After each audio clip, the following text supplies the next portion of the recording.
Hi Netherwood boys and girls. I hope you've all had a great week and that you enjoyed it.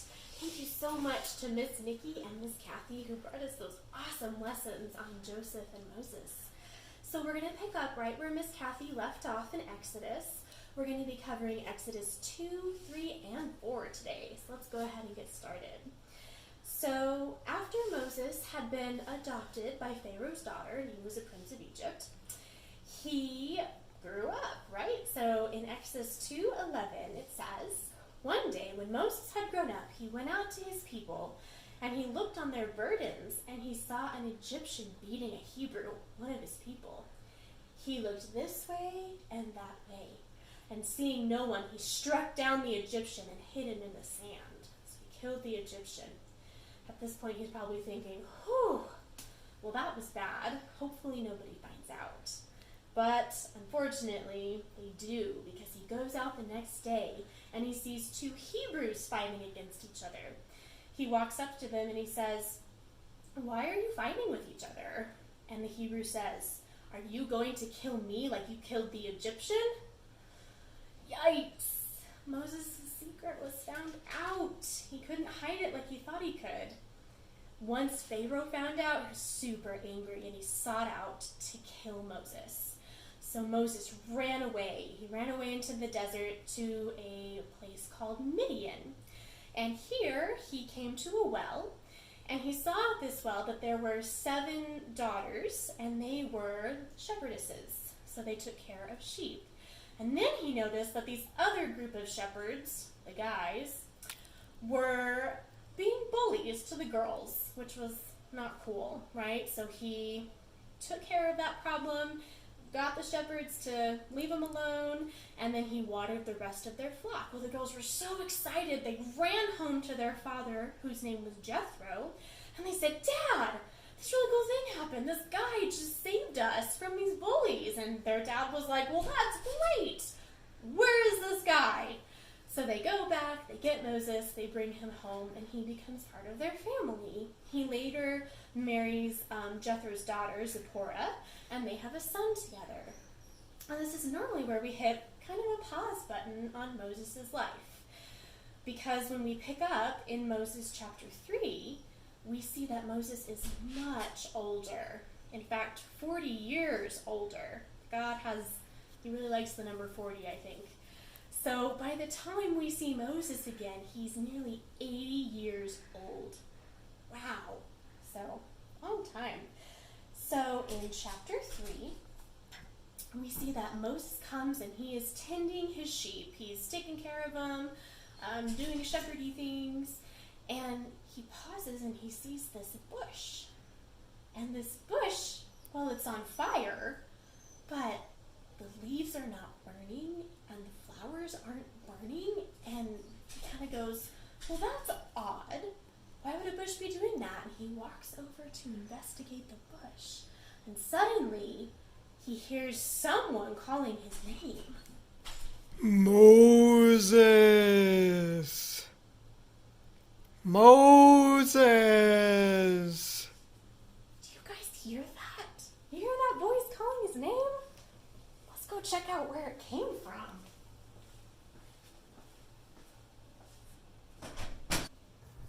So this bush, similar to this one behind me, is burning, and God is calling to Moses out of this bush.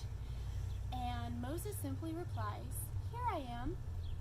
God goes on to tell Moses, "I am the God of your fathers, Abraham, Isaac, and Jacob." And he gives him a little history lesson. God then goes on to say, "Moses, I want you to save my people, the Israelites, from being slaves in Egypt." And Moses kind of goes, "You want me to do what?" Then he goes in to list all of these excuses and complaints on why he is not the man for the job. And he argues long and hard with God to get out of it. So, what is an excuse? An excuse is when we make up a reason for not wanting to do something. And complaining is just a fancy word for whine. Like we whine about something. "It's so hot," or "I don't want to eat that broccoli on my plate. It's gross." right? Those are some examples of explaining. So up here I have two examples of our hearts. And one heart is when we complain and are arguing, and the other heart is when we're thankful and grateful for the things we have. So as an example, let's say that I don't like to floss my teeth, and this is true because I don't like to floss my teeth. I say, flossing just takes forever and it hurts and I just don't want to do it because it's a pain. But my thankful heart, I should turn around my thinking, right? I should say, well, I'm thankful for the teeth that God gave me, so flossing is a way for me to take care of them. Another example might be mom and dad say, please go make your bed, please pick up your room. And you say, that just takes so much time. I want to go outside and play, or I want to play on my video game console. I don't have time to clean right now. Well, our thankful, grateful heart, we should turn that thinking around and say, well, I'm grateful that I have a bed, that I have a place to sleep, that I have toys to play with. I should take care of these and be grateful for them. Let's say that we don't want to eat what our parents gave us for dinner, right? And we're whining, complaining because it doesn't taste good, or we don't want to try it. Instead, we have to be thankful, right? Because we're blessed with all this food. So as you can see, what happens to my heart when I'm complaining and arguing all the time? I'm unhappy, right? I make myself miserable by doing that. When I'm grateful for the things that I have, my heart is happier and more joyful and able to enjoy life more. Just a couple of notes to think on. So back to Moses. Moses gives lots of examples of why he should not have to go and save the Israelites from Pharaoh. In fact, I have a little chart here. I'm going to share with you a few things. In Exodus 3:11, Moses says, I'm not a great man. Why should I be the one to go to the king? And God says, it's okay. I will be with you. In 3:13, Moses says, what if they ask who you are? What do I say? And God says, I am who I am. Tell them I am has sent you. In Exodus 4, verse 1, he says, what if they don't believe me or they don't want to listen to me? So God says, okay, it's example time. So in his hand, Moses is holding his staff, and God says, throw your staff to the ground. So Moses does, and it turns into a snake. Moses is really freaked out, right? But then God says, pick up that snake by the tail, and there's my staff again. Moses is still not quite convinced, so God says, put your hand into your cloak. So he does. He pulls it out, and his hand is covered in what they call leprosy. Really sick, and my hand is white and pasty, and there's boils and sores all over it. Moses is like, oh my gosh. And so he puts it back in and pulls it back out, and God restores his hand to normal. And then Moses still goes on after that. He says in 4, verse 10, but I'm not a good speaker, God. God says, who made your mouth? Who gave you the ability to speak? I did. I will help you. Moses finally says in verses 4-13, he says, please send someone else. I don't want to do it. And God says, basically, this is what I hear. He says, I chose you, Moses. You have your brother Aaron, right? Take him with you. He's a good speaker. But I need you to go do this for me. So all of this finally convinces Moses to go and help God save the Israelites.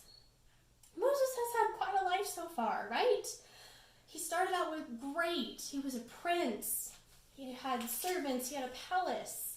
Then he became a murderer, an outcast, and finally a runaway. So what we can learn, I apologize. He lived in the desert for 40 years, right? And God just called him back. If you notice, just like us as human beings, God is calling a broken, hurting man. Moses is not perfect. He has not gone to college or high school and earned the 4.0 GPA. But God says, that's okay. I'm going to train you to show you what you should do. I'm going to be with you the whole time. So we humans are really good at making excuses and complaining and forgetting to feed our fires, right, with faith and trust in God.